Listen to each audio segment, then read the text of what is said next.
Aujourd'hui, on s'était dit on aura un culte un peu différent. Vous avez vu, louer Dieu, danser, bénir Dieu avant. La parole sera de quelques minutes. Et alors on va encore demander à ce que le feu brûle en nous. Parce que nous sommes toujours en train de continuer notre enseignement sur le Saint-Esprit dans l'Église. Mais aussi le Saint-Esprit pour un revêtement en vue de ministère. Tu ne peux pas être sauvé juste pour être sauvé. Jésus nous a sauvés pour que par nous le royaume du Père s'agrandisse. Et comment le royaume du Père s'agrandit? C'est lorsque nous servons le Christ. Les dernières paroles du Christ avant qu'il s'en aille, et que ce jour-là, on ne le revoit plus jamais dans sa première forme. Le Christ dit, et vous recevrez une puissance. Le Saint-Esprit survenant sur vous, vous serez mes témoins. Il dit, vous recevrez une puissance qui s'appelle le Saint-Esprit, et une fois qu'il est sur vous, la conséquence immédiate, c'est que vous ne pouvez plus vous taire. Vous commencez à témoigner. Témoigner ici, ce n'est pas seulement raconter, c'est manifester ce qu'est le Christ dans votre vie. Quelqu'un est avec moi? Un témoin est celui qui peut vous dire ce qu'il a vu, ce qu'il a entendu et ce qu'il a vécu. Pour qu'il soit un témoin crédible, on vous posera la question, est-ce que tu avais vu? Qu'est-ce que tu avais réellement vu? Est-ce que quand tu étais là, tu avais entendu? Qu'est-ce que tu avais réellement entendu? Est-ce que tu as vécu la scène que tu racontes? Qu'est-ce que tu as réellement vécu? Si les trois témoignages corroborent, marchent ensemble, alors on dira que c'est un témoin crédible. Donc je ne crois pas à l'évangile qui fait de vous des spectateurs dans l'église. Du 1er au 30, vous venez, vous vous asseyez, vous écoutez, vous partez. Je ne crois pas à cet évangile. On a lu le premier texte qui nous a conduit deux dimanches de suite, où Moïse regardait à l'ampleur de l'œuvre et Moïse a dit à Dieu, ça je ne peux pas continuer à la faire cette œuvre-là seule. Et en réponse à cela, Dieu dit, choisis-moi des gens que tu connais. Quelqu'un peut dire avec moi, Dieu utilise les hommes ordinaires. Un évangile est en train de circuler quelque part et beaucoup d'hommes de Dieu sont en train de discuter pour ces choses-là. Ils disent que quelqu'un a eu un prédicateur zélé pendant un culte, il prêche, il dit, l'Esprit de Dieu m'a donné une autorité qui me pousse même à évangéliser les anges. Les anges n'ont pas besoin de la bonne nouvelle. Parce que le mot bonne nouvelle, le mot évangélisation, évangile veut dire bonne nouvelle. Et les anges n'ont pas besoin de la bonne nouvelle du salut. Parce qu'eux, ils n'ont pas besoin de se repentir. Ils n'ont pas besoin d'être sauvés. C'est l'humanité qui avait besoin de bonnes nouvelles du salut. Et Dieu ne se sert que des témoins, des hommes qui ont entendu parler du Sauveur Christ, qui ont vécu la croix qui sauve dans leur vie et qui ont des choses à raconter de comment Dieu les a sauvés eux-mêmes. Donc dans le plan de Dieu, une église est composée des rachetés, des hommes et de femmes qui ont été tirés du péché, sauvés de la colère de Dieu, sauvés du monde, sauvés de tout ce que vous pouvez imaginer, pourvu qu'ils se laissent entre les mains de Dieu en vue de témoigner qui est Dieu. Donc des hommes ordinaires, avec un passé aussi lourd que ça peut être, peuvent un jour être remplis du Saint-Esprit. C'est ça tout le mystère de l'amour de Dieu. La justice humaine, bien qu'elle parle de procédures, de réhabilitation, de réinsertion dans la société, la justice humaine s'est avérée impuissante quant au fait de convaincre la société qu'un homme qui a été méchant hier, qui s'est converti à un homme gentil, peut intégrer la société sans vous inquiéter. Aujourd'hui, on apprendrait, je ne citerai pas tous les noms, on apprendrait par exemple un grand tueur qui a tué pendant autant d'années est sorti de la prison après avoir épurgé sa peine de 25 ans. Il sort de la prison et qui devient votre voisin. Vous allez vouloir déménager. Vous allez dire non, moi je ne peux pas habiter à côté de quelqu'un comme ça. Qui sait s'il va récidiver? Mais qu'est-ce qui est extraordinaire avec le Saint-Esprit? C'est que même le brigand sur la croix avait la promesse qu'à l'instant même, tu seras transformé. L'Esprit de Dieu change les hommes le plus pire à des hommes merveilleux, les meilleurs qui puissent exister. C'est ça la justice de Dieu. Elle ne consiste pas seulement à condamner le péché, mais elle donne le moyen d'être sauvé du péché et encore plus le moyen de résister au péché. Et un des moyens pour résister au péché, c'est le Saint-Esprit en nous. Parce qu'il fait grandir en nous la nature divine. La nature divine grandit en nous et elle nous permet de résister au péché. Lorsqu'on lit ensemble le livre de Actes, chapitre 13, verset 2, on va découvrir cet amour divin.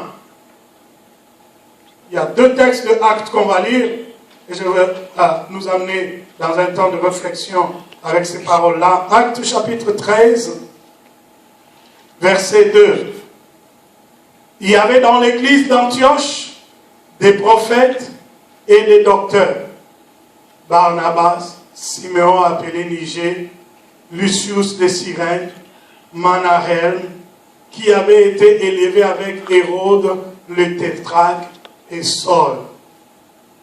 Pendant qu'ils servaient le Seigneur dans le ministère et qu'ils jeûnaient, le Saint-Esprit dit, mettez-moi à part Barnabas et Saul pour l'œuvre à laquelle je les ai appelés. Je lirai le verset 9. Alors Saul, appelé aussi Paul, rempli du Saint-Esprit, fixa les regards sur lui et dit, homme plein de toute espèce de ruse et de fraude, fils du diable, ennemi de toute justice, ne cesseras-tu point de pervertir le voie droite du Seigneur? Maintenant, voici la main du Seigneur est sur toi. Tu seras aveugle et pour un temps, tu ne verras pas le soleil. Aussitôt l'obscurité et les ténèbres tombèrent sur lui et il cherchait en tâtonnant des personnes pour le guider. Alors le proconsul, voyant ce qui était arrivé, crut étant frappé de la doctrine du Seigneur. Je disais tantôt que des hommes ordinaires peuvent être remplis du Saint-Esprit et de devenir des hommes redoutables.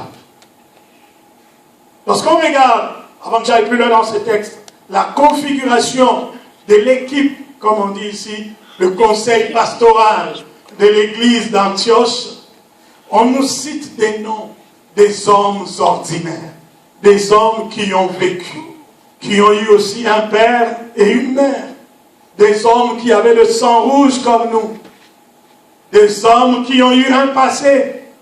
Et celui dont je connais encore beaucoup plus son passé ici, c'est Saul qu'on appelle Paul plus tard. Ça ne fait pas plus de 10 ans ici, entre le jour où l'apôtre Paul a été rencontré par le Seigneur sur le chemin de Damas et cette histoire d'Antioche, ça ne fait pas une éternité. Vous remarquerez que Paul avait une formation doctrinale très, très extrémiste. Dans sa formation doctrinale, il y avait seul et Dieu. Dans sa formation doctrinale, Dieu ne peut pas être parmi les hommes. dans sa formation doctrinale, il est impossible qu'un homme issu d'un croisement humain avec un sang pécheur condamné puisse se déclarer fils de Dieu. Et c'est une abomination que Jésus se dise qu'il est fils de Dieu. Encore pire, c'est une abomination que les hommes se disent que j'ai guéri un malade au nom de Jésus. Voilà pourquoi Paul, Saul d'avant, s'est mis à poursuivre les chrétiens. Il avait le mandat, l'ordre du temple. Il s'est mis à les tuer avec une ferme conviction qu'il servait Yahvé. Il était convaincu que son zèle était un zèle approuvé par le ciel. Mais ça prend que tu rencontres le feu qui vient du ciel pour que le rudiment humain, les réflexions, les mentalités, les traditions tombent. Il faut que tu rencontres personnellement celui dont il est écrit dans la Bible que tout ce qui existe, existe pour lui et par lui. Il s'appelle Jésus-Christ. C'est Jésus lui-même qui a rencontré Paul sur le chemin de Damas. Les textes bibliques sont véridiques.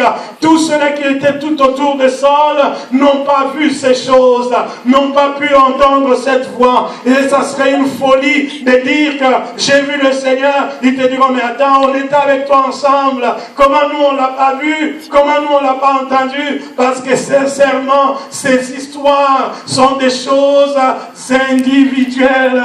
La rencontre avec Christ, c'est une relation personnelle. Si cette rencontre avec Christ, elle est une relation personnelle, à combien plus forte raison la plénitude du Saint-Esprit. La plénitude du Saint-Esprit, c'est une affaire d'une personne avec Dieu. Il faut que tu aies la soif d'être rempli de la nature divine. Nous pouvons passer nuit ensemble, toute une nuit dans le même lit. Moi, je suis visité, et si toi tu ne le désires pas, tu seras aussi ordinaire que tu peux imaginer. Saul rencontre Christ.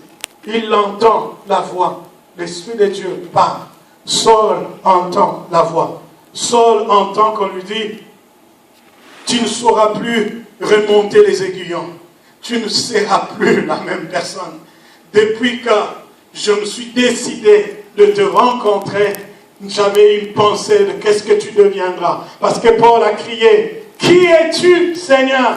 Et la voix se fait retentir des cieux. Je suis le Christ que tu persécutes.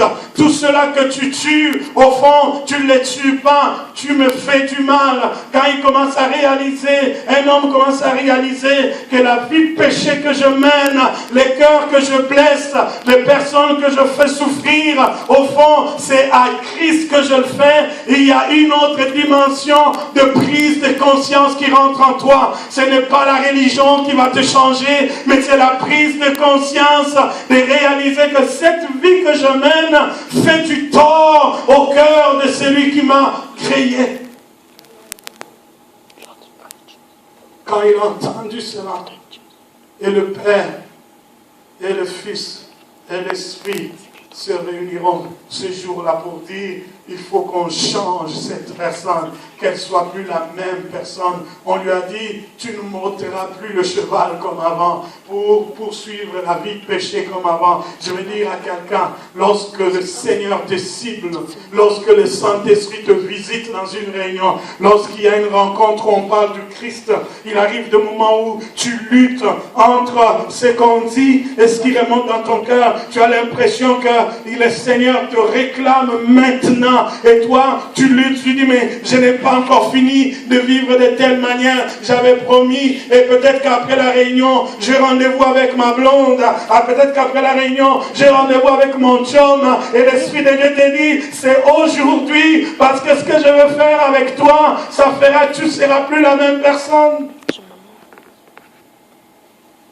ne seras plus la même personne. Le Saint-Esprit change nos appétits. Il change nos désirs. Il change nos passions.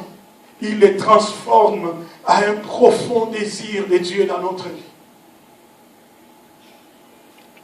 Je vais vous épargner de toute l'histoire de Paul, mais on arrivera à un moment donné, ceux-là qui avaient vu Paul tuer, lorsqu'ils ont appris que Paul est entré dans leur ville, ils ont dit non, non, non, non, non, non, cet homme-là ne peut pas être reçu ici, il ne peut pas être reçu ici. C'était les tueurs de chrétiens, même les chrétiens remplis du Saint-Esprit, et les chrétiens de l'Église, on dit non, non, non, non, non, on a appris de lui qu'il allait de ville en ville, et il tuait des gens, il ne peut pas venir ici. J'ai envie de dire à quelqu'un, malheur à celui qui limite l'homme par son passé, parce que l'Esprit de Dieu peut changer cette personne-là. Même si vous ne voulez pas oublier son passé, Dieu a déjà commencé une aventure, une nouvelle aventure avec cette personne-là. Et les temps à venir vont révéler qui est réellement cette personne dans la pensée de Dieu.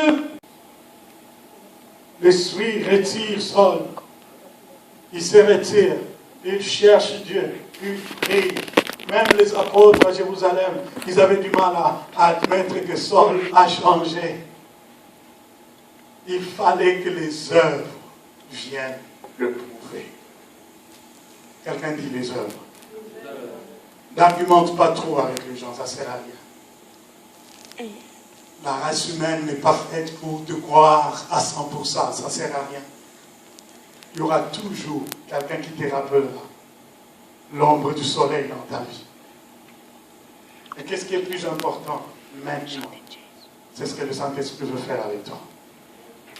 Ce que le Saint-Esprit peut faire avec toi. C'est ce qu'on va voir. Plus tard, le même Saul est rassemblé maintenant avec d'autres frères. Comment on les appelle? On dit, dans l'église d'Antioche, il y avait des prophètes et des docteurs. Des gens qui étaient déjà dans l'exercice du ministère. Quel privilège! Moi, un homme avec un passé aussi lourd et déchiré, aujourd'hui, je suis parmi les docteurs et les prophètes. Mettez-vous dans la peau de Paul. On est dans une réunion dans l'église. Et les prophètes, on dit, aujourd'hui, ça sera la rencontre de prière des prophètes et des docteurs. Et on cite les noms, de Paul. Et mettez-vous dans sa peau, il peut regarder, il y a 3 ans en arrière, j'étais qu'un meurtrier, je n'étais qu'un tueur, je n'étais qu'un mauvais, j'étais quelqu'un dont on ne pouvait pas aimer la compagnie. Mais aujourd'hui, je fais partie du groupe des hommes et de femmes qui prient et qui peuvent appeler la présence divine. Voilà le mystère du pardon. Le mystère du pardon dans la vie de Dieu est toujours couronné par la présence du Saint-Esprit dans la vie de cette personne. Dieu vient te remplir de la puissance de son onction qui te rend capable de faire des choses au-delà de tes mérites, au-delà de tes capacités humaines, au-delà même de la place que les hommes te réservent dans leur vie. Pourquoi? Parce que tu es choisi de Dieu. Dis à quelqu'un, tu es choisi de Dieu. Ceux qu'il a connus d'avance, la Bible dit, il les a appelés. Ceux qu'il a connus d'avance, il les a choisis. Ceux qu'il a choisis, il les a appelés. Pourquoi il les a appelés? Pour les établir. Il va les façonner. Il va vraiment faire de sorte que ces gens soient stables. Et une des choses que le Saint-Esprit fait dans notre vie, c'est qu'il nous stabilise, il nous établit, il nous fait asseoir dans les conseils des grands dans le royaume. L'apôtre Paul hier, c'était Saul de Tarse, Saul le pécheur, mais maintenant il est établi. J'ai envie de dire, un jour, je ne sais pas, demain ou après-demain, quand je me tiendrai ici et que je lance le communiqué, demain j'ai la nuit de prière avec toutes les prophétesses de l'église. J'ai envie d'entendre les noms de Sandra, de Brigitte, des femmes qui étaient ordinaires hier, mais aujourd'hui qui peuvent prophétiser de la part de Dieu, dire des choses que l'intelligence humaine ne peut pas calculer, mais qui viennent directement du trône de Dieu. J'ai tellement hâte d'apprendre qu'un jour, je ne suis pas là, je suis dans une autre vie. Je pose la question, comment était le culte? On me dit qu'André avait prêché la parole comme un docteur de la parole de Dieu. Quelle profondeur dans sa connaissance. J'ai envie de voir ces choses arriver. Pour que ça arrive, voilà qu'est-ce que les gens avaient l'habitude de faire pour que l'Esprit soit en action. La Bible dit, alors qu'il servait dans le ministère et qu'il priait, le Saint-Esprit a parlé. L'inactivité ferme la porte des cieux dans la vie de quelqu'un. Il y a des gens qui sont nés dans des familles chrétiennes, qui ont grandi dans des familles chrétiennes, qui ont connu des moments difficiles dans leur vie et qui ont pris comme première décision, j'arrête de servir Dieu. Ils ne prennent pas la décision d'arrêter de manger, ils ne prennent pas la décision d'arrêter de boire, ils ne prennent pas la décision de ne plus s'habiller. Ils ne prennent pas la décision de ne plus aller au cinéma. Mais la première décision qu'ils prennent dans la vie, parce que les choses ne marchent pas, j'arrête de servir Dieu. Et quand tu arrêtes de servir Dieu, tu fermes le surnaturel sur ta vie. Parce que la Bible dit, tu serviras l'Éternel et il te bénira. Il y a des bénédictions visibles et d'autres qui ne sont pas visibles. Il y a des bénédictions qui sont liées au service.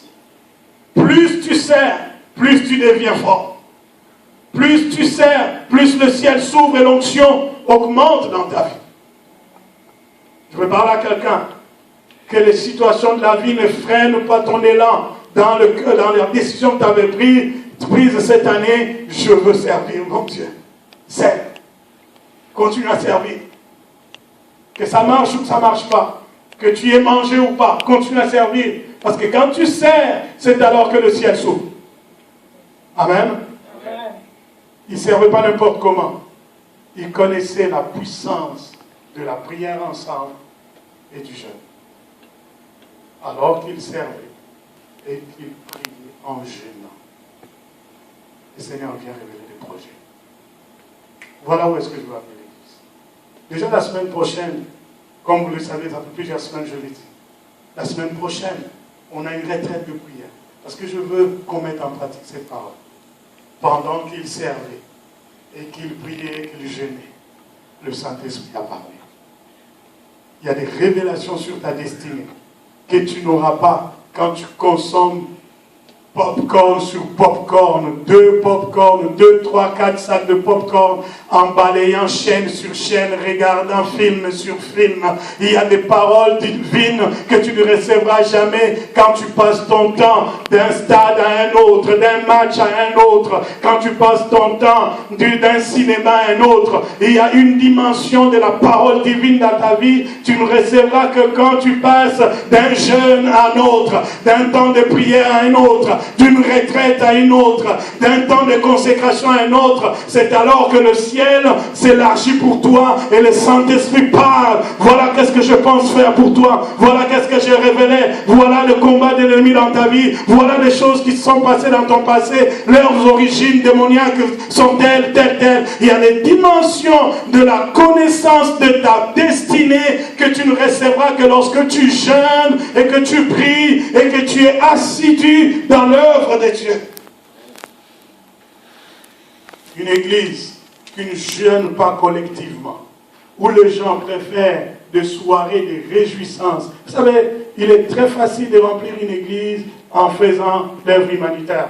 Très facile. Il suffit que je décide aujourd'hui d'amener au rabais toutes les marques Tommy ou Guess qui se vendent cher aujourd'hui, je les ramène au rabais à $10. Chaque dimanche, je dis, venez à la mission Tadama et vous aurez Guess ou Tommy ou whatever à $10 au lieu de 45. C'est sûr que les belles filles et les beaux gars qui aiment les beaux habits, parmi eux, je vais en avoir quelques-uns qui vont venir. Si je dis que je vais distribuer après le culte, je vais distribuer à manger aux gens et que chacun aura un bon de transport pour la passe du mois, c'est sûr que j'aurai au moins une personne qui viendra que pour la passe du mois. L'Église ne tient pas à cause des actions humanitaires. L'Église devrait tenir parce que les hommes et les femmes servent Dieu et vaquent dans les jeûnes et prières. Et alors qu'ils prient et qu'ils jeûnent, ils permettent au ciel de commencer à révéler les destinées de gens. Mettez-moi à part Paul et Barnabas pour l'œuvre à laquelle je les ai appelés. Cette œuvre-là n'a pas commencé maintenant. Cette œuvre, je l'avais déjà arrêtée depuis les temps anciens, mais il fallait qu'ils se convertissent d'abord. Quand ils se sont convertis, ils sont venus chez vous, vous les avez accueillis, vous les avez installés. Maintenant, je suis prêt à leur révéler leur futur. Hier à la réunion avec les chantres et tout cela qui touche au culte, je parlais de deux dimensions de la disponibilité. Dieu vient se servir des hommes et de femmes qui sont là. Pas des hommes et de femmes qui sont continuellement absents. Ici, le Saint-Esprit a eu un projet pour des gens qui étaient là. Est-ce que quelqu'un est avec moi? Imaginez un seul instant que Paul et Barnabas n'étaient pas venus ce jour-là.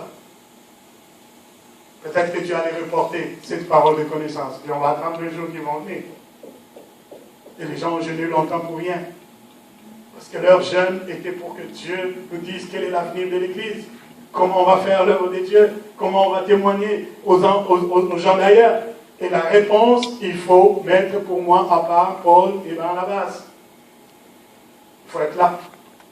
Contrairement au texte de Moïse que j'avais lu avec nous, on nous disait qu'il y avait deux personnes qui étaient sur la liste, mais qui n'étaient pas physiquement devant la tente d'assignation.